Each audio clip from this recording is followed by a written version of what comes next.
What is up, everybody? Welcome to another episode of Yala. Very happy and belated Selamat Hari Raya to everyone out there who's celebrating. Selamat Hari Raya. Selamat Hari Raya. If you're listening to this, I guess anytime we're recording it on the 13th of May. So you'll definitely listen to this a day after at least Hari Raya. I hope you guys had a great holiday, man. Yeah. And what is this that you're listening to? What is what? What is this? What is what? This is a podcast where we talk about this show. we debate current affairs and the latest news topics with a touch of what, Harish? Comedy and humor, man. Yeah. About Wow, I time. totally did not get that. When you ask what is this can mean so many things. It's a rhetorical question. I'll give you a chance to shine. No. That was a very dim light that you shone on me. Very dim light. But yes, that is the crux of this podcast.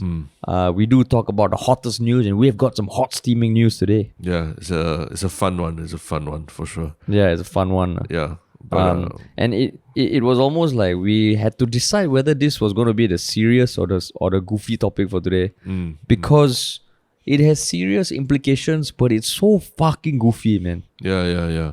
And shout out to one of our listeners, Henry, who messaged me to ask me if we're talking about this on a podcast. And the moment I read it, I was like, wow, this is it, man. This is the podcast. I know. The moment I read it, also, I'm like, Terrence is going to have an intellectual hard-on. No, it's not intellectual. It's not intellectual at all. It's just a hard-on, is it? Yeah, it's just a hard-on. This is the kind of thing that keeps me up at night, you know. I know, man. Yeah. I know, and I can imagine the wormhole where you went down. But before that, what was the plug that we are doing this time? I mean, we have our YouTube channel, right? Yes. we're now uploading our full podcast on YouTube. Yeah, and I think we've so far we're clearing a little bit of a backlog these few days, but even just from having 2 videos up, you know how many subscribers we've surpassed already? 70? I mean, close at 69. Oh, 69. Yeah, I just saw someone on Reddit post about 69, so I figured we are in the 70s. Correct. Oh, 69. Yeah, so it's pretty cool. It's pretty cool. In fact, what we've realized also, maybe it gives people more incentive to actually look at descriptions and all that. So I think Sudhir himself has volunteered to actually append our show notes as well, right? Certain links he talks about. So yeah, so look forward to that. That we will update the show notes as well in the coming weeks. Yeah, man. Yeah. So on that note, let's dive straight into the first topic, because it's about a certain Mr. Harsh Dalal. Yeah. Hey, just a quick one first, just for all the Chinese people out there. Is the the name Harish and Harsh, is there is it a dialect thing or what is it? You know, how Chia, is spelled CHIA for me. Then for some people, especially for Malaysians, it's CHEAH, for example. So is that the same thing? Or? Actually, no. It's not. I'm not really sure the history of it, but I know Harsh is a name, because I think I have some distant cousin or someone I met at some cousin's wedding whose friend is I don't know how many degrees of separation, but his name is Harsh. But I don't think it's anything to do with part of India, part of this. Oh. At least I don't think so. I don't think so. Because I am the resident in-house Indian expert right? Yeah, exactly. On all things related to the Indian subcontinent. Exactly, everything. So it is not a spelling difference or what. It's literally it's a totally different name. That's what you're saying. It's a totally different name. It's a totally different name. So there's no kinship when you see the name or anything. I don't think so. I mean, the first thing is because in the past, I think people have spelled my name without an E. So there's a little bit of a visceral, another misspell. Yeah. But it's a different name. And thank God I'm a different person from this Harsh Dalal guy. Correct. Okay. Now that's clarified. Yeah, please. What has he done? So I think the most recent thing up to last week was that he was the youngest inductee to this year's Forbes 30 under 30 list. And I mean, I'm sure everyone has heard of this Forbes 30 under 30, 20 under 20, 40 under 40 at some point in their lives. And regardless of your perspective about it, there is a certain element of prestige that's attached to it. Right. And he was inducted as the youngest. He's a 19-year-old Singaporean guy who was first profiled or who was first put in the limelight, I think sometime last year, when I came across him in a totally unrelated note. And I was like, oh shit, this guy's a 19-year-old polytechnic student based in Singapore who is a CEO of a company with 120 employees around the world that is worth US 25 million. So it has all the buzzwords. I think he had raised 9.8 million from 2 to 3 VCs. And when CNA profiled him last year in a 9-minute video, I think the series was On the Red Dot. Yeah. And they were just profiling some young people in the tech world, and he was like the shining diamond of it all. Correct. Yeah. So that was when I came across him, and I remember looking at his company and I'm like, how have I not have heard of this company? Because I do try to keep track of like Singapore tech companies and all that. So I was like, okay, good for him. But then what was your first interaction, or when did you first hear of this guy? I mean, to be honest, like the Forbes 30 under 30 has been a bit of a, I think it was for us years ago as YouTubers, it was a bit of a sore point, right? Why? There were, at a point when a lot of us were struggling as YouTubers to get the numbers and everything, a bunch of YouTubers suddenly popped up on the Singapore Forbes 30 under 30 or so, right? Yeah, at that point, not saying that we were sore losers or what, we were, I guess, envious, right? Envious to be recognized in that way. Yeah. So it was like, wow, these people seem to have hit the big time and achieved what they achieved. So that was always my impression of the Forbes, like 30 under 30, I think I spoke about this before in our AMA where they or with Studio or what, I can't remember, but where we talked about people possibly peaking in their 20s, and then there's a whole other batch of people who peak like only after in their 50s or 60s or what. So it's about the process of getting there.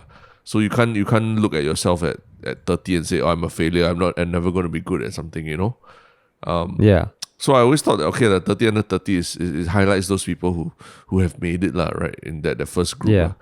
But in more recent years, I've also come to realize that a lot of these lists, 25 under 25, 30 under 30, where 40 under 40, in fact, a lot of it are borderline scamish, where basically they award you a prize, whatever, entrepreneur of the year, all this kind of thing.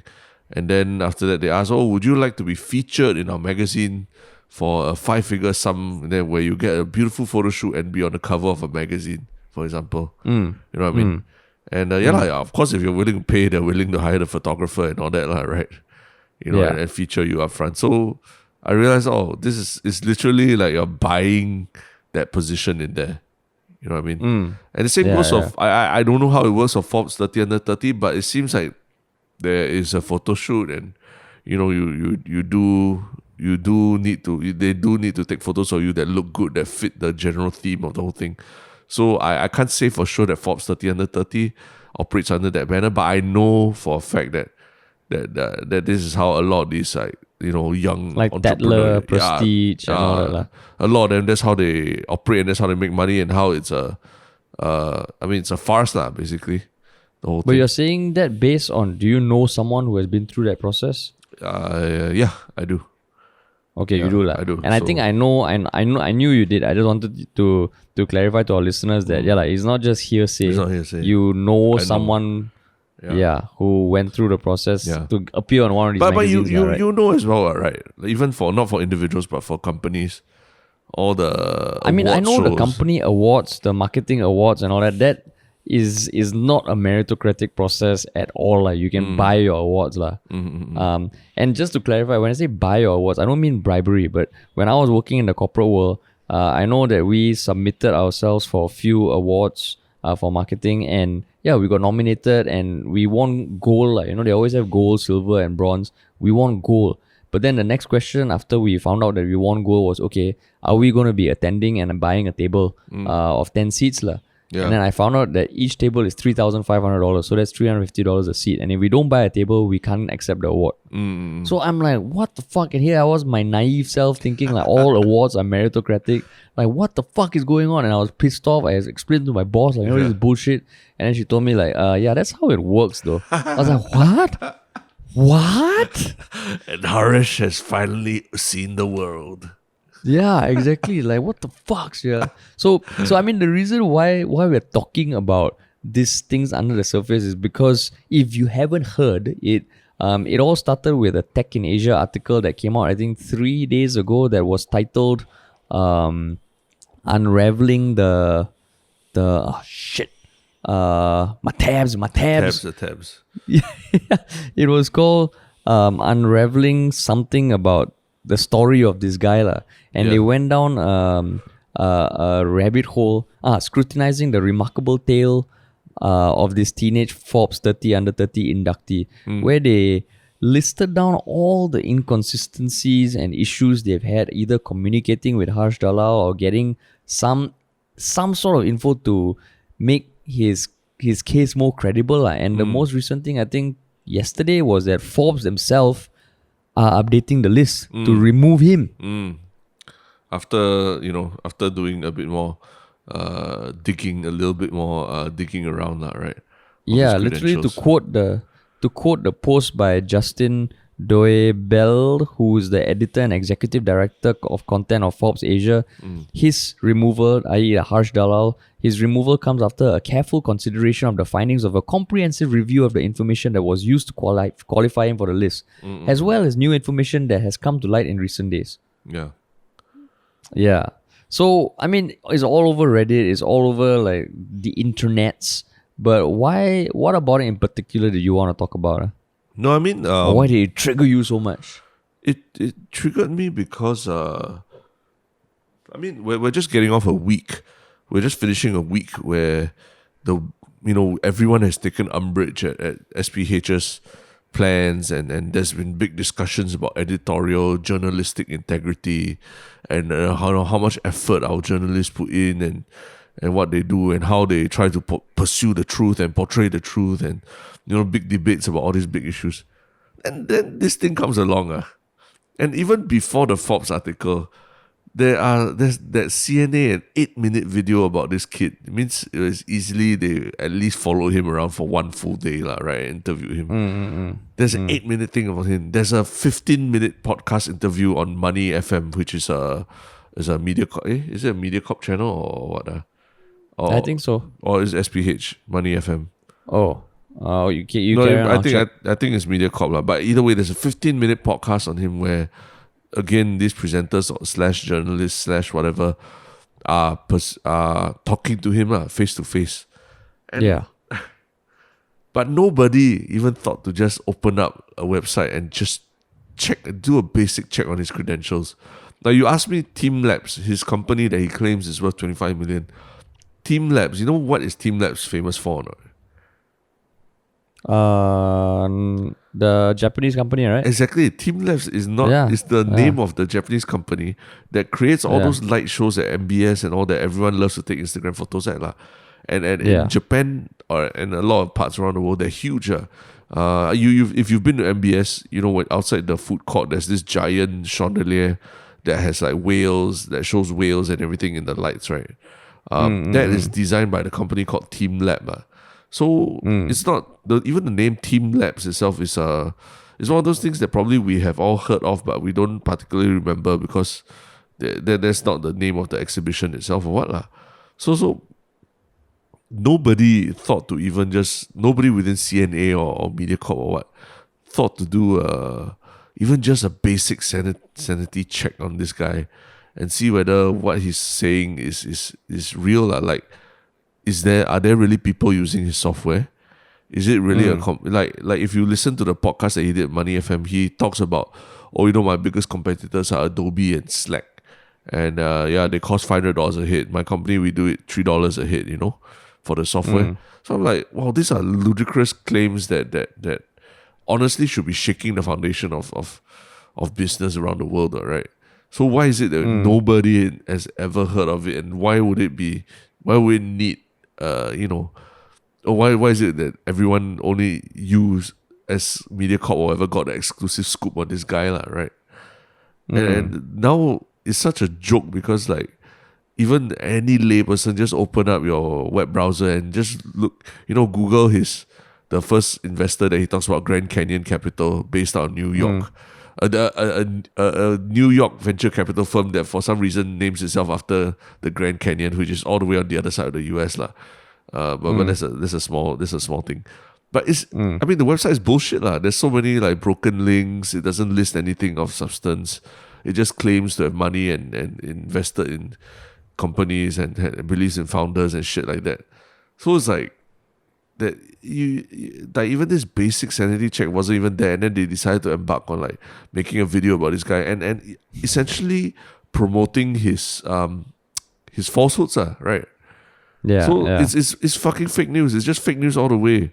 And if anything should be POFMAT, that should have been POFMAT. So I'm just like appalled at the level of like editorial oversight that has gone into this whole thing. They allowed someone like the 19-year-old kid to honestly just run this social experiment on the whole of Singapore society, like, and show that what a farce the whole media industry is sometimes.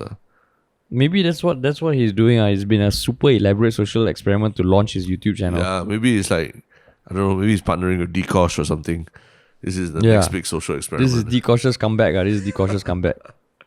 Yeah, because like, the mainstream media took Dkosh down. So now he's going to fuck them out. If that's the case, right, that would be fucking amazing. It would be amazing. Then the hats off to Dkosh. Fucking amazing. Hats off to Dkosh, man. Scully Forbes was the one that broke Dkosh's story. And then that's right. Maybe revenge on him. Yeah, so that would be fucking crazy. But I mean, I think like generally, I do sometimes like give people the benefit of the doubt, or like say, that things happen, and I mean the VC, the tech world, there's a lot of shit that happens behind closed doors. But this one is really like fucking irrefutable. And it's so ridiculous because I do recall, last year when I came across the Team Labs thing, the first thing I do, or the first few things I do when I find a company that, hey shit, this is cool, is go on Crunchbase, go on LinkedIn, and because that's where you get a feel of how many employees are there, or like what sort of funding they've raised, and of course the information sometimes can be selective, but LinkedIn is sometimes a good barometer of a company of its size, because sometimes you see a company, the website is fucking dope and all, but there's one employee at the company, then it's self-employed or something like that. So this is actually Labs, this is your this is the kind of research you're doing also from your experience being in an incubator and all that, right? In the tech incubator. So this is not just you stabbing the dark and all that. This is like you when you were doing research on companies, right? Yeah, for 2-3 months I was immersed. Like I could never imagine into the tech and VC space, and I was literally on Crunchbase like every day, on LinkedIn, on reading Tech in Asia and all that. And when this company came up, I thought, hey, fuck, that's kind of cool. And right now, at that point in time, maybe now the benchmark is higher, but any Singaporean tech company that goes somewhat international, chances are you might hear of it, but I guess I think you mentioned just now, or I can't remember who mentioned, is that this company does B2B, it's not a consumer facing company. So on that note, I think it's forgivable that if it's consumer facing, if it's working with businesses, not everyone might know of it, but yeah, it just felt like this company is like never heard of it. But I must say that when I saw the CNA documentary, right, I thought, this should be legit, because really? It's CNA, bro. Like it just felt like at least there was a face to the name, and there was footage of him with his employees and all. So I give it a bit. I felt it had a bit more credibility. It still boggled my mind that I've never heard of this company before outside of the CNA report. That's kind of weird, because the company raised 9.8 million in funding, which is a fucking huge amount for a Singapore company, Yeah, exactly. Like, it's only in recent times with all the fintech companies that companies are raising more than 10 million, more than 15 million. But accumulatively 9.5 million is a fuck ton for a Singapore company. Yeah. So now looking back, like, I mean, if there was a person who wanted to come up with a scam company or a fake company, in some way, it's quite a smart thing, lah. The name, the getting the CNA credibility and all that. Yeah. But I guess like this guy, okay, he's definitely a Singaporean guy, right? Actually, He he's goes PR. to poly. He's PR. Oh, he's a PR. Yeah. He came to Singapore. That's when why I he was saw 14. on Hardware Zone saying that, oh, he's the son of Sisa and all. What is this Sisa thing? It's Sika. Sika, yeah. What is this Sika thing? I mean, it's just a very on Hardware Zone especially it's used to describe The Comprehensive Indian- Economic Cooperation Agreement between Singapore and India, right? yeah, Is it? so it's used loosely to describe Indian nationals working in Singapore, but in a bad way in a bad way. Yeah, it's derogatory, derogatory. Yeah, I see. But so I mean, like, and the thing about these inconsistencies is not just us being speculative. Like, I think Tech in Asia did a very good job just going down and listing everything that they found that was sort of a red flag, down to images on their website, being images that you can also find on Adobe's website and in stock footage libraries, lah. Yeah, and just adding the company logo on the wall and stuff like that, right? Yeah, and I mean, even then, like, even for our folklore website, I did use stock images, but so that's where also, like, okay, like, it's a stock image, you want to show people together, working together, that's fine. Yeah. But this one was almost like, it's fucking ridiculous, because even the names of his CTO or something, who apparently studied at MIT, Tech in Asia tried to verify with MIT and this third party US student archives, and they couldn't find anything. Yeah, and I even listened to the Money FM podcast, right? That they did. with him. So the one question that really made me like, huh? Like, y'all didn't think there's something weird. Like, was that they asked him, what are you gonna do when you go to NS? Because he hasn't even gone to NS yet. Then he say, he's going to try to juggle his BMT while running the company and all that. Then I'm like, what the fuck? Like, who in their right mind would think that is plausible? Can you imagine during your BMT while you're trying to have client calls and all that kind of shit, man? It's just not possible. And I think you're also not allowed by law to be like doing stuff outside of camp while you're in NS and all. So it's it was just like, it jumped out to me as like, this is obviously not a thought through answer. This is an answer just to for people who don't dare to ask further. This is the kind of answer that you just dismiss them with. So it was like just a complete farce. And I mean, if it's quite interesting if you go and look up that the Money FM podcast, because you listen to it and you realize a lot of the answers that he gives for various things are just so generic and so canned answers. Like, they ask him, when the economic downturn, what happens? And he said, well, we do enterprise, we do work products. So as long as people need to work, we will have a market. Things like that lah. That are so like, it's like, if I sell canned air, everyone needs to breathe, right? So if we need to breathe, of course we'll be able to continue selling canned air lah. So the fact that nobody picked up all this and asked deeper questions really just like, I'm just like amazed that this guy got through it. But here's my question.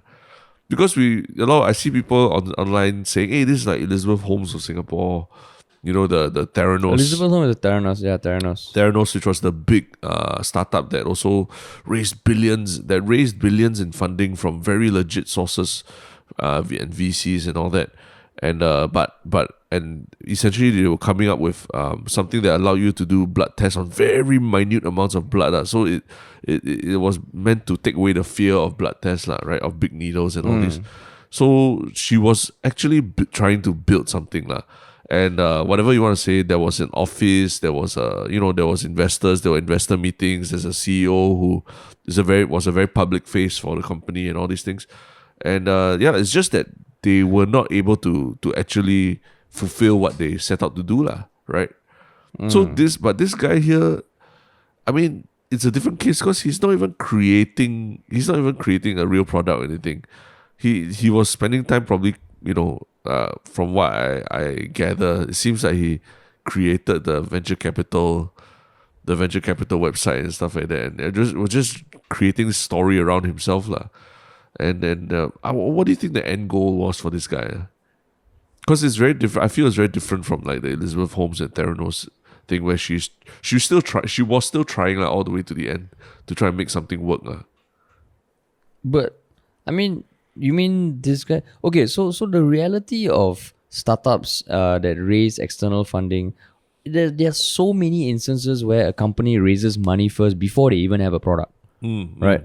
The investors would invest in the people who are starting the company, in the idea, in the vision, and depending on how tech heavy the company is, it can be years before they even start getting any cash flow at all, right? So that is the reality of VC funding, of external capital, of fundraising, lah. So in this case, if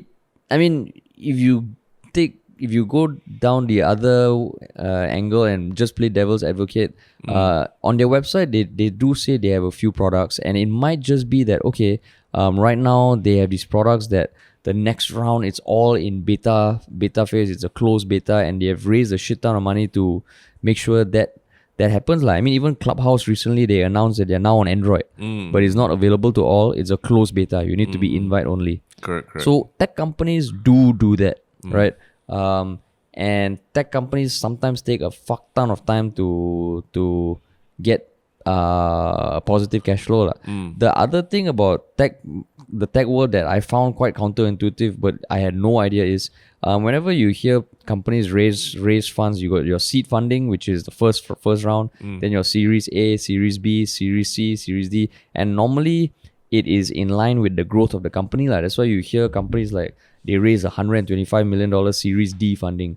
But the thing that I never knew about this whole process until I was immersed in it is, if a company comes in and invests in a company like seed funding, let's say the company is valued at $1 million and they invest 100,000, they get 10%, right? When they raise a Series A at, let's say, 10 million evaluation and they raise 2 million, right? The first company still owns 10%, but their 100,000 now becomes $1 million. And if they decide to cash out, they would have made money. But the company might still be a fuck all company. Correct. And that blew my mind, because it's almost like the dangerous side of VC funding, where VCs get in and their whole prerogative is to raise the next round of money so that they can cash out. Correct. And you see that happen, and in some so essentially way, who knows? It's a parallel to a Ponzi scheme as well, where the people who come in first get the biggest lion's share, right? Yeah, in some way. And I never knew there was a fucking dynamic, because I always used to wonder, okay, VCs, they invest in so many companies, and if one company becomes a unicorn, there's a huge windfall. But at the rate of companies starting and failing, I think the statistic is like 1 in 2 companies, if not more, fail. How is it VCs can be so profitable? But a VC, let's say we work, right? There were probably a lot of VCs that made a lot of money by getting in early with WeWork and getting out early as well. Yeah. Right. So in this case, it could be the case where he raised 9.8 million in the hopes of building this one thing. It's just the little cracks that makes it very, very impossible. So going back to your question about what was his end game, I don't know, man. Right now, it just feels like he was trying to fuck the system up and do something, and I don't know. No, yeah. So that's my question. Beat the system, almost like if he had the first round of raising of like a couple $100,000, right? Or that, like, if that was the headline, a few $100,000, then I would understand, like, oh, okay, he's trying to get to a Series A or whatever, But the moment his story came out, the moment he started to get any kind of news around him already, he's already at Series A and all that. Like, there would be no way that, actually it's hard to say, but it is possible that he could be trying to raise another round from another round of investors or something, right? To profit off that. I mean, to help the people who put in that first round of money, But it's just it's just so, it just seemed a bit too. Maybe he bit off more than he could chew. He thought that that he could jump from a 10 million USD Series A thing, and then he suddenly got so much publicity that a lot of people started looking into the books a little bit, right? I mean, maybe even it was his plan, like let's say he does all this fundraising, and before he goes to army, it's Yeah. almost like a nice exit for him, right? It can be a good story where I want to continue, but I can't by Singapore law carry on in my role as CEO. Let me step down, let me cash out my shares and fuck off. And people just deal with whatever comes after that. Like, because I mean, we ourselves have experienced some corporate bullshit over this past year with the liquidations and all that. And there are ways where people can get away scot-free from doing fucked up things. Yeah. So so that's why this guy, okay, to his credit, if he's really 19 and he masterminded all this, right? That was fucking brilliant. Genius, dude. My next question was like, would you hire this guy as your marketing dude if you had a chance to? Because I mean, he managed to get on the fucking Forbes 30 under 30 Forbes on 30 this under bullshit. 30. When he's 19, his CNA video is viewed 900,000 times. Yeah. And in some way, as much as there'll be a bunch of people, including us, who are shitting on him, criticizing him, Yeah. it almost feels like he's really built a name for himself as someone who is willing to fuck the system, say a F you to the man, and challenge status quo. Right? Yeah. Imagine if he started a YouTube channel tomorrow explaining dude. explaining everything. You get If he like, documented the whole process, right? It's kind of like it's kind of poking holes in all sorts of systems. Let's say if he did manage to raise some money, if he did manage to con CNA into doing a story of him and generating all this press, it really shines a fucking light on how fucked up this reporting is, and it makes you question everything you see in media, right? Yeah. So remember that time I was like crazy about this fake Ryan Gosling prank. That this German TV thing. Basically, they wanted a German comedy duo wanted to take the Mickey out of all these like awards shows, those glitzy awards shows that happen in all these like small cities across Germany. And so they said, okay, we'll pretend to be Ryan Gosling, saying that we're dropping by to film something and we're willing to come to your award show to present an award. Would you be willing to give us an award as well? Give Ryan Gosling an award.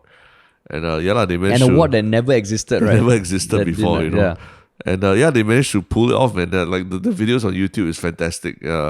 It's like riveting to watch. So they actually documented the whole shebang, the whole scheme, and the whole plan to fuck up the system and all that. And it was a fantastic watch. I'm just waiting for Harsh to come out and say, actually, I'm a YouTuber. I'm doing this as a prank. Wow, but that will be a fucking brilliant prank. Just to take the Mickey out of mainstream media, man. Fucking brilliant. And like he starts a 6-episode podcast, just sharing all the conversations he had with the CNA producers, and oh my god, that was fucking mind blowing. Yeah, because you see, I was just talking about Elizabeth Holmes also, because although Elizabeth Holmes was trying to do something right, ultimately there was harm. People were harmed by her lies, right? Because people paid money and got wrong diagnoses, and then they had to pay more money to get treated or for another round diagnosis and all that. So there were people who were really physically and financially harmed by her actions. You see, don't say the investors. Of course, the investors also got harmed, but that one is a risk that an investor takes, right? But this one, like, who gets harmed by Harsh Dalal's thing? Let's say that if it turns out it's really all a scam, who is harmed here? I guess the other 29 people under Forbes 30 under 30. Yeah? The whole history of Forbes 30 under 30. Everyone who has ever been on Forbes 30 under 30, god damn it. It's just like, fuck y'all, okay? Y'all may be doing shit, but you got on a list. It loses a bit of the sheen, And that's a beautiful thing, isn't it? Like that people's eyes are open to how that this is nonsense. So in some ways, Harsh Dalal has brought a light to everyone's eyes, huh? He's like Banksy, bro. Fuck, man.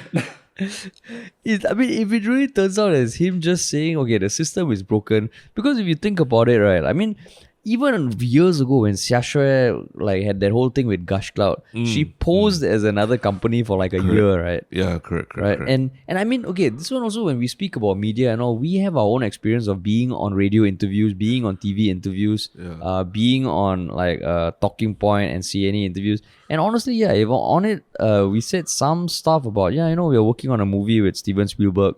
It's hush hush. We can't really talk about it, but it's cool. Yeah. I mean, honestly, you say something like that, how are people going to verify? And in some way, it makes it heightens the value that radio station or media, the perceived value that they are bringing to the audience, lah. Because you think about it, CNA did this thing on this 19-year-old founder who had no other mainstream media discovered this, and there's whole, a Singaporean polytechnic student is the CEO of a company worth 25 million. How amazing is that? And people want to lap up that shit. In fact, the story was even less polarizing than another person who appeared on CNA that we also spoke about on a previous podcast. Do you remember Remus, the 16-year-old sneakerhead? Yes, correct. Yep. Yeah. So he also was profiled on that same CNA documentary, and that one, essentially he's like a scalper with bots, right? Yeah, correct. He's a scalper. But it felt like CNA was saying, okay, this guy's scalping, he's making money, so be it. Which almost feels less insidious than this Harsh thing, Maybe Harsh's name isn't even Harsh. Yeah, maybe it's Harish or he's Harish. I mean, a bit further removed, like Sivraj or something like that. Yeah. And then he comes out saying, you know what? I changed my name to Harsh because, you know what? This is the harsh truth of how fucked up the system is. Boom, drop the mic and fuck off, man. But this would be. I mean, I don't watch a lot of local YouTube anymore, as I've mentioned before. But if someone in Singapore did this, I'd be like, wow, I clap. I would even pay like a few dollars to understand the whole shebang of what happened. Because technically he didn't do anything illegal. Yeah, exactly. Right? He didn't. That is fucking insane. He didn't do anything illegal. Like Theranos, she did do illegal shit. People were harmed. People were harmed by her actions. Because I think if you read the Bad Blood book, at first you think about it like the defense of all these kind of fraudsters is that I really sincerely believed in our product and that we would make it work somehow, right? But then you got to look at there is such a thing called negligence and oversight and all that when you're talking about a company and a board of directors and all these things. So you cannot just use the defense that I didn't know better as a defense. You can be charged for negligence and your lack of oversight of how money is flowing in your company and things like that. Like for example, the recent case of the cupcakes, 12 cupcakes, right? They claim that they didn't. Jamie Ong and Daniel, what's his name? Daniel Ong claimed that. Daniel. Yeah, they claimed that they didn't know that the operations were handled as such, But because they are directors of the company, they have to take responsibility for it, So there definitely was something illegal about what her behavior, what she was doing. Yeah. So in some way that is clear cut, Whereas this guy, if he didn't raise any money, if the Grand Canyon Capital is a website he built, which is a fucking simple website. When you click on their LinkedIn, there's one employee on LinkedIn. Yeah. He literally could have done this from his bedroom. And if you think about it, if he came to Singapore, if he's not a born Singaporean, he came here when he was really not born here, means he didn't have people who grew up with him. It is like the perfect recipe for doing something where people don't need to know about your past history. Like if either of us try to scam something, right? There are people like in our kindergarten or primary school will be like, hey, fuck you, okay? You don't be this shithead like talk cock and all this shit. But for him, it's... So, I mean, it just feels like hopefully it doesn't just end here. Hopefully something comes out of it because it's fucking mind-blowing, man. It's a prank, bro. It's just a prank. Wow. It's a prank, bro. That'd be crazy. Walao, yeah. But but it seems like he's doubling down. He seems to be backtracking from his statements according to the latest news and everything. He seems to be saying that actually, I'm just more focused on the product, and it's the investor who is running the show and calling the shot. So to our disappointment, he seems to be essentially just fading into anonymity, just saying that. And he used the universal excuse that everyone uses nowadays. He said mental health law. Yeah. He said the scrutiny has been very bad for his mental health and for his employees' mental health. And that's why they're not taking any interviews. Yeah. I'm like, oh my god, this guy's a genius. Yeah. Mental health. He's a genius. Mental health is the new Doc 8 right homework. Yeah, Any exactly. problem, you just say Hey, mental health. okay, you say that, someone takes it out of context, No. just Terence Chia says mental health is the new my dog ate homework. Wow, you are cancelled, No, man. mental health is a serious issue. That's why I don't like it that people just anyhow use it as an Nice save. excuse. That's why Nice save. So I'm you very must hope that offended. I study the people who take psychology. that I excerpt, studied abnormal psychology. This fuck you is lah. close to my heart. Okay. Nonsense. Nonsense. But good save, good save. Yeah. But yeah, like this whole story is, I mean, the Tech in Asia article, I think is behind a paywall. Yeah. But if you Google it, I think No. they I outsource think it. people should pay for it. If it's good journalism, it should be paid for lah. Not like Yeah. some other piece of trash that we know about. It's fucking insane, man. It is insane. Yeah. It's a very interesting story lah. Yeah, it is super interesting. And this guy is either a genius villain or there's something more to that lah. But yeah, so actually that's my question. So if you were his teacher or older brother or even his parent or whatever, like what would you tell him next to do next lah? I don't know, because if I was a parent, then I'll be like, fuck, my son's a genius, but his value's a bit like, a bit off lah. If I was like a company and I don't know, some company that's trying to disrupt some big industry, like I don't know, some crypto startup where you need people willing to just fucking do something insane and make people look, who knows, man. Of course, you need to put a lot of parameters in place like with his employment and all that, and his access to stuff. You probably want to limit that also. Yeah. But yeah, it just feels like this guy's an interesting guy. The thing is, he hasn't done anything illegal, or not that I know of. So, which makes it even more interesting is like if Elizabeth Holmes or that WeWork guy started off wanting to scam, ultimately, the WeWork guy also is quite a genius, like the way he structured it, right? But Elizabeth Holmes, she got in trouble and she went to jail, right? I think she is in the midst of a case, appeals or something like that. Yeah. Yeah, but you get scammers out there who ultimately get their comeuppance because they are doing something that is illegal. This Harsh Dalal, I don't think he's done anything illegal other than tell lies. Suddenly in 6 months, he releases these 4 products that really changed the world. Then I'll be like, guys, fuck y'all. I was in my beta testing phase, doing quality control every day and all these stupid articles coming out. Fuck that shit. You're wasting my time. And he becomes a billionaire. He's like Zuckerberg of Singapore and everything. Yeah, he's a Zuckerberg, and then he becomes so powerful that even when the government wants to POFMA him, the government realizes that the software they use to issue POFMAs is powered by his company, and he'll be like, guys, you sure? You sure? That would be a circle of life, man. Yeah. But if that's not the case, if it was all a fib, I think on this podcast, we've managed to explore a potential out for him as a YouTuber, right? I'll say, son, exactly, YouTuber. Go on YouTube and apologize and say, or just say that this was a prank that maybe went too far. Yeah. Or like put the whole story behind a paywall or subscription service and then get people to pay lah. Yeah. Because this. I mean, if it really is something he did to poke holes in the VC capital fundraising world, it would be popular not just in Singapore, like it would be popular around the fucking world, man. Yeah. This would be great. Like even movie material, man. Movie material. Yeah, I mean there was that Vice guy who made videos for Vice in the UK who also had a string of viral hits where like he got the number 1 rated restaurant on TripAdvisor by not even having a physical restaurant.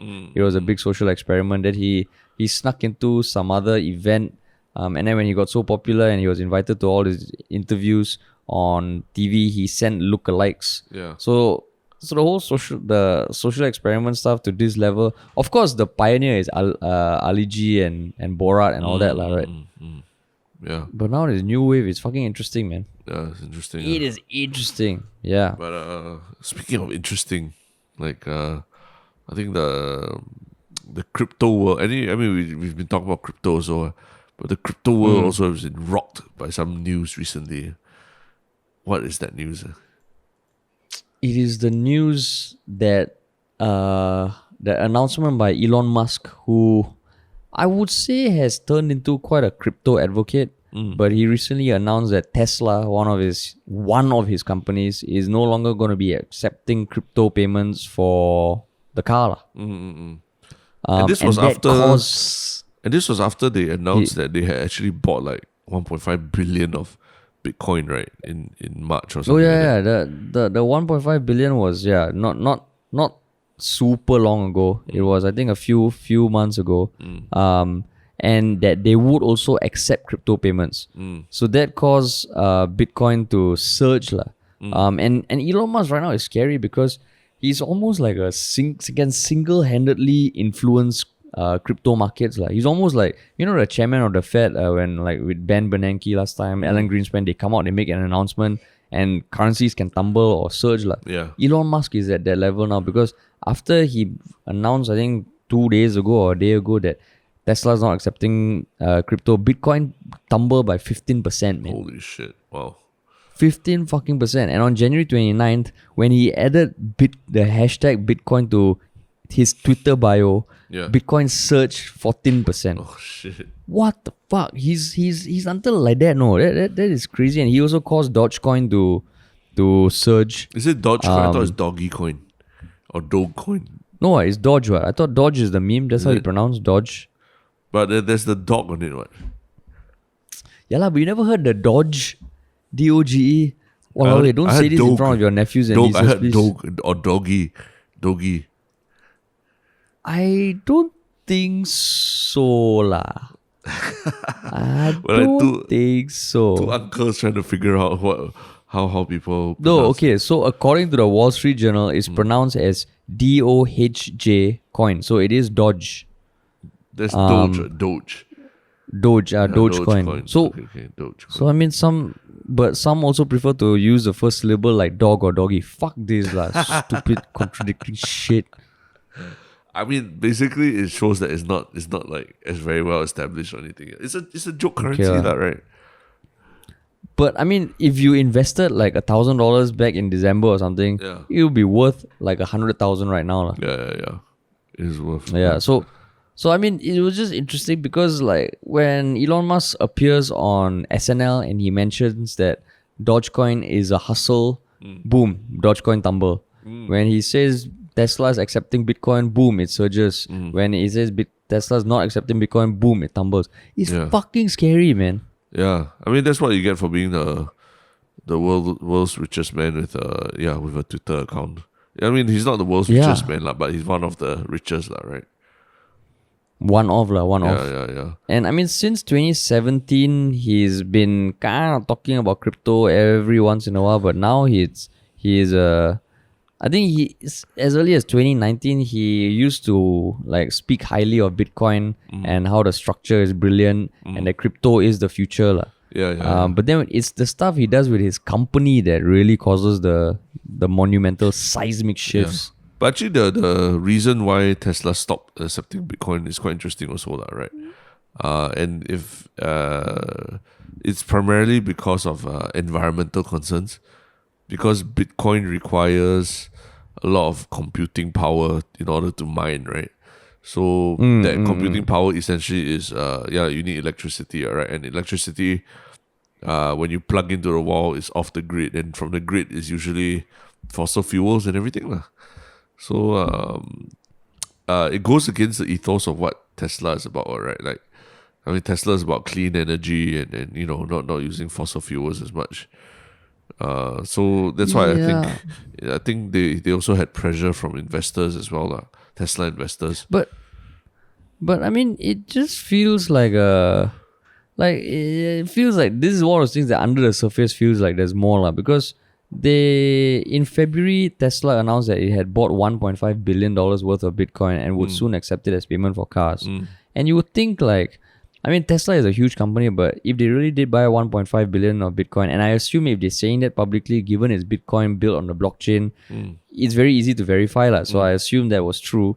It's not a small amount, and for any expenditure of that size for a company, I would assume there's some due diligence about Bitcoin lah. And Bitcoin mining is not this little known facet of Bitcoin. It is the crux of why Bitcoin is so stable lah, because there's a lot of computing power that goes into the mining process, which is not something that everyone can do, which builds the infrastructure and ecosystem of Bitcoin. So for them to reverse so quickly, it's not like Elon Musk didn't know about mining, and he knows more about Mars than a lot of people do know about Earth, and him not knowing this feels a little like But he's also who been. cares? I mean, he's also been known to do a lot of things on Twitter that he later backtracks from. One, I mean, for example, the delivery dates for all his cars are always. It's always he always says, oh, you'll come by this time, and it almost never ever arrives by that time lah. So Is it? yeah. So that he's known to be quite basically like how Trump was on Twitter like he'll just tweet something out, and then everyone will be taking it very seriously and analyzing it. But actually, maybe it was just an off comment or something like that, no? Or maybe he's also having fun with the masses. I mean, imagine being able to single-handedly fuck around a crypto. I know even with his own company, he has tweeted before Tesla stock is overpriced. Yeah. Then boom, Tesla stock tumbles. Yeah. Right? And then when he tweeted something on 420 or something, or there was that clip of him smoking a joint on the Joe Rogan Experience, boom, Tesla and his company stock all tumble. Yeah. It's like he's playing with the market. Yeah. And that's the crazy thing. I mean, because he is that powerful and that rich. Honestly, he also doesn't give a shit about a lot of the rules also lah. And but that's where his role as the CEO of a public company and all that also is under a lot of scrutiny lah. Whether he breaks any laws by tweeting about things like that and all lah. Yeah, because if you think about it, if him saying that Tesla is not accepting Bitcoin causes it to tumble 15%, which means Tesla can now buy Bitcoin at 15% cheaper than what they would have bought it last week. Yeah, and then they can change their mind. They can change their minds later and say, oh yeah, now we're accepting Bitcoin again, right? Then surge again, Yeah. right? And then it goes back to value. So it's almost like he's giving himself a discount. Yeah. There's a lot of market manipulation too. Yeah. In that sense, it is liable for punitive measures, right? But that's where cryptocurrencies are not regulated, lor. So it's quite smart, right? It doesn't have to. It's not subject to any laws or anything like that. What cryptocurrencies? Why don't we try and find all these loopholes? When taking MRT, maybe just do something that is not unethical or doesn't hurt people, but it's just a loophole. You need a prank, just play a prank, like Harsh Dalal. Yeah, we just record everything, Then when we get caught, we're like, guys, it's a social experiment. It's just a prank. Yeah. Yeah, exactly. This is it's just a prank to the nth level. Yeah. But I mean, it's quite. I mean, just the context of Elon Musk appearing on SNL, doing a monologue and everything. It's kind of like, wow, how do you take it seriously now, right? He's also a comedian at this point.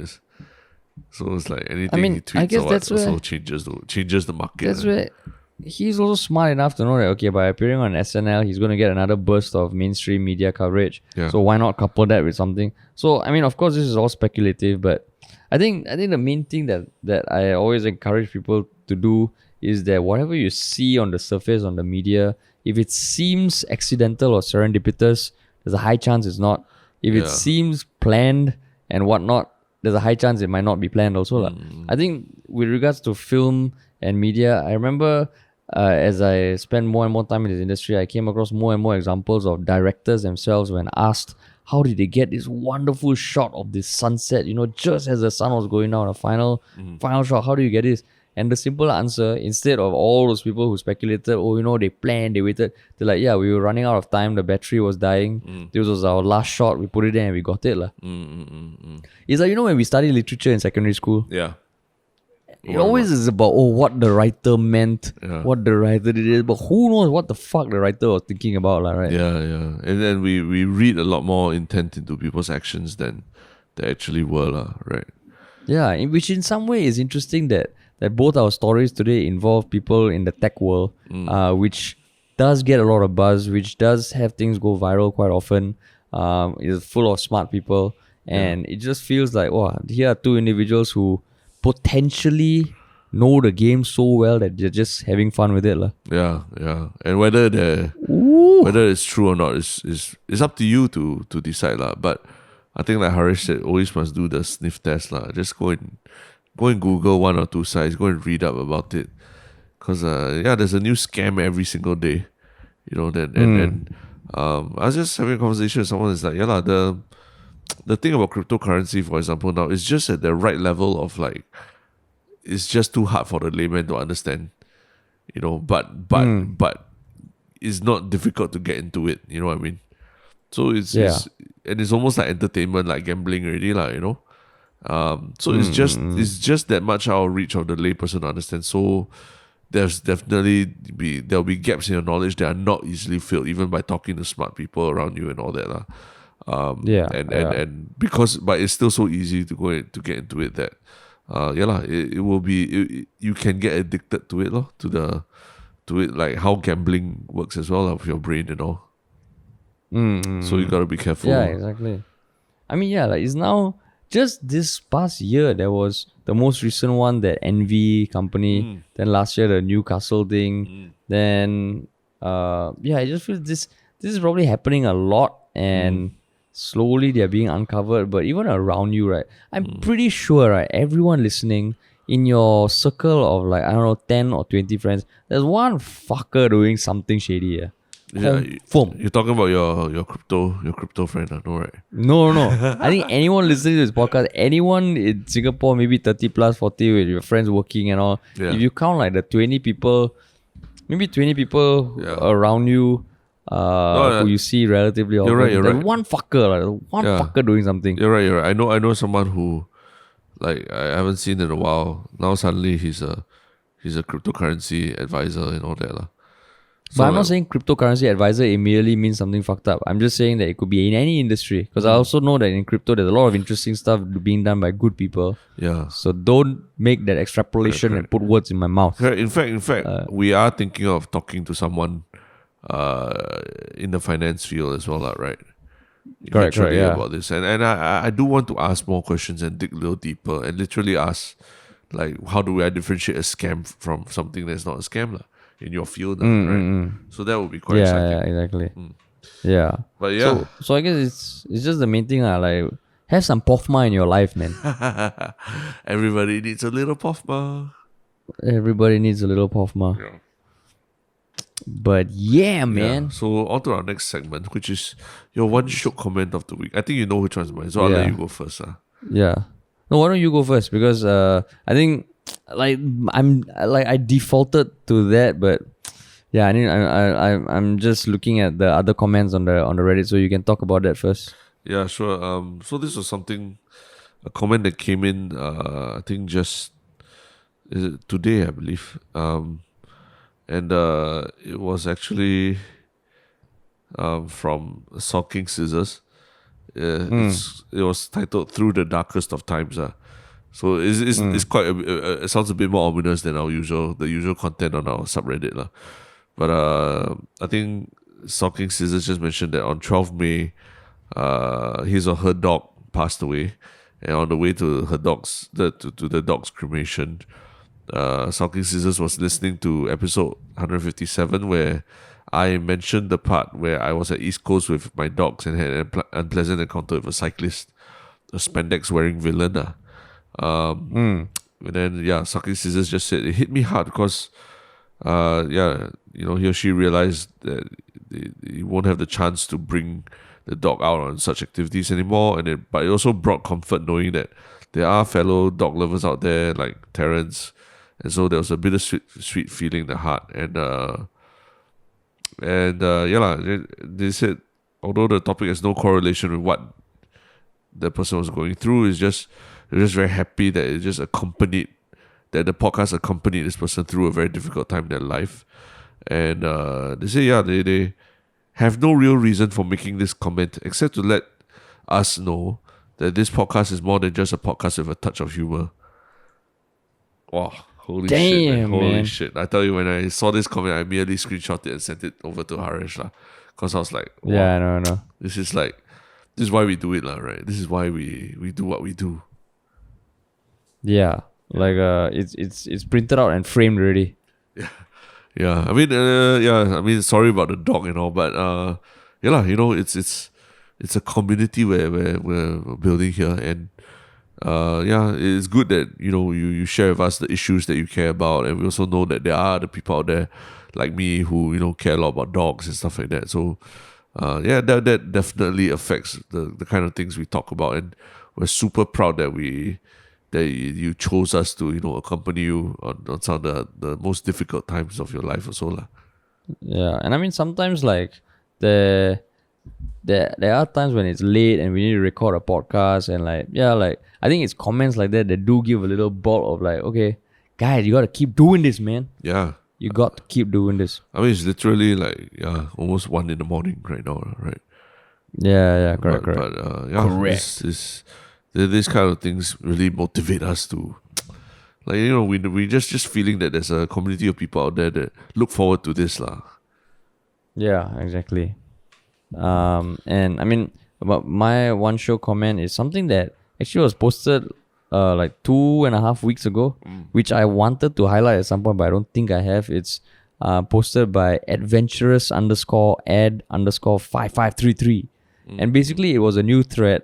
It was just a funny thought on that made fun of my apparent obsession with the Subaru challenge lah. It was called Best Way to Shit on Harish's Greatest Achievement. And this person suggested that we have an episode dedicated to the Subaru challenge where I come in second place and talk about everything about my experience, and then boom, halfway through invite on a guest, which is the guy who actually won lah. And technically, if Terrence wanted to do it, he could, because the guy who won added Terrence as a friend. Yes. I don't know why on Facebook, right? Yeah, correct.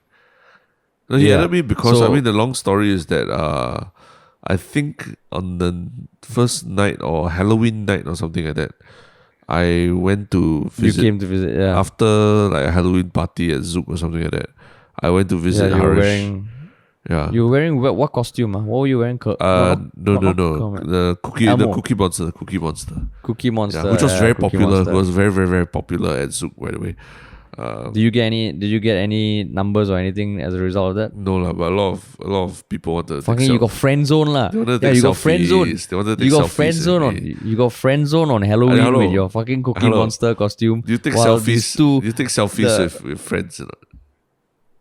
Yeah, but selfies then what? You go back and keep for your you print out and put on your wall. It's for their good memories, Hey, fuck off lah. Okay. Later, oh my god, this guy has a podcast that I listen to. No, I bet if there was a magical genie who appeared saying, Terrence, you can take 100 selfies with the most attractive people in this club, or you got this one person you can take home and just like have a good time.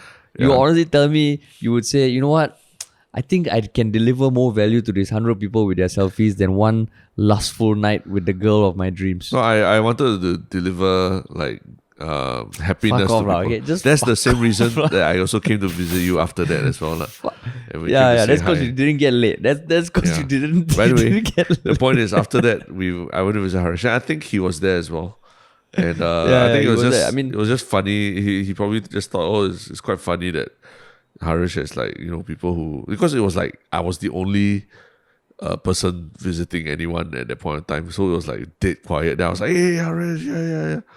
And then I think you enjoyed the limelight for a little bit, right? Everyone's like, oh, who's the popular guy? Who's the popular guy? I did. And I must give kudos to Terrence to coming to visit me. I don't know if your friends were willing to come, but I knew you came to support, and that was much appreciated, man. Yeah. I mean, what else will you be doing after going to Zoom on Halloween night? Yeah, exactly. Right? So I just thought this was a funny comment because it's just a funny idea and people were engaging with it, which is fucking great, man. Correct. So Subaru challenge, maybe one day. One day. But that was our one show comments of the past few days, and now is the one show thing of the past few days. Yeah. What is my one show thing is right now? It's kind of two show things because I just feel like it's that time of the year. Basically the Premier League is nearing its close. And there are like 3 to 4 different clubs fighting for the Champions League spots. And in a few minutes, I think Liverpool is going to face Manchester United. Which really? It will go. I think it will go quite far in determining whether Liverpool can end up in 4th position next year lah. Oh shit. So yeah, and this is the match that was postponed from like 2 weeks ago because of there was a pitch invasion at Manchester United and all lah. Yeah. So there's been a lot of hoo-ha about why all Manchester United's matches are put so close together, and a lot of conspiracy theories about because they're trying to help Liverpool and stuff like that lah. But obviously, I mean, I don't know. I don't care. I just want to watch. I just enjoy this like towards the end of the season, people like scrambling to like get as many points as possible and win and just qualify for Champions League and all that. It's actually much more fun than the actual title race itself.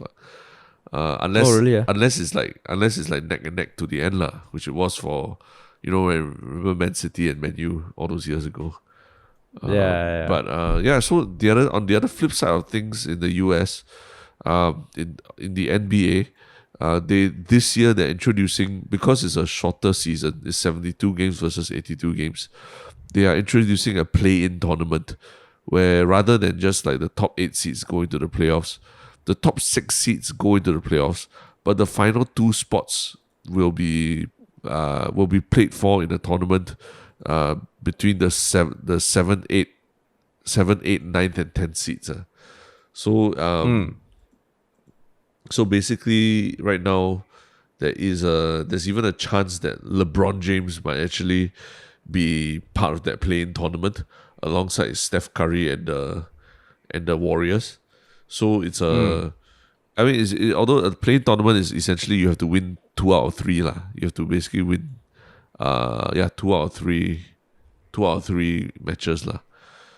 So even at the bottom, the 7 and 8 seed, there's a bit of intrigue going on there as well. So I really enjoy it when the when it's so competitive like that lah, where everyone's scrambling to try and make it to the final tournament lah. So I mean, you're just excited by the climax of all these different leagues lah. Yeah, and just like, I mean, because COVID has fucked up everything, right? In terms of like no visitor, no attendance, no crowds, nothing. So it's just a very different. I mean, this is the start of a very different era for spectator sports, already. Yeah. So I mean, interesting in that to see sense, how like, it ends. Yeah. like even I think there's some, like, I just saw some articles about teams that are in their final stages of their Olympics preparation. Like the Olympics as of now is still going on, right? Supposedly lah, yeah, supposedly. But how to? Yeah, It's still going on. The big question is how to. It's crazy, man. Yeah, it's fucking crazy. So it is a interesting time for spectator sports. Yeah, so that's my one choke thing. What about you? Yeah, I mean, speaking of spectator sports, I recently came across this YouTube series called "When Football Becomes Art" lah. And it's done by this channel that is called AS Comps Match Compilations, and they always have compilations of players and all. Like there's an Andres Iniesta, like Cristiano Ronaldo, Dybala, and all that. But the way they cut it, it's almost like a very soothing watch. Because sometimes compilation videos, they put techno music and blah blah, and it's very like amp up and all. But this one, they slow it down and they really make it like an art piece lah. And whenever I feel like, okay, I just want to zone out and watch something therapeutic, it's fucking great lah. I love it lah. Yeah, it's a series called "When Football Becomes Art." Wow, powerful. And it is cool, man. Nice. Yeah, man. Cool. Okay. Cool. So yeah, we're at the end of the podcast. Funny we're talking about sports like late into the night lah. Yeah, exactly. Although the instinct is to sleep, but talking about sports is exciting. Yeah, man. But yeah, that's the end of this podcast. If you enjoyed it, it'd be great if you could just introduce this podcast to at least one person who may or may not have heard of us. Our Reddit continues to grow. Our listenership continues to grow. So please help keep that going. And subscribe to our YouTube as well. Correct. Yalla, just look it up. Yalla, but Cool. All right, cool, man. Peace.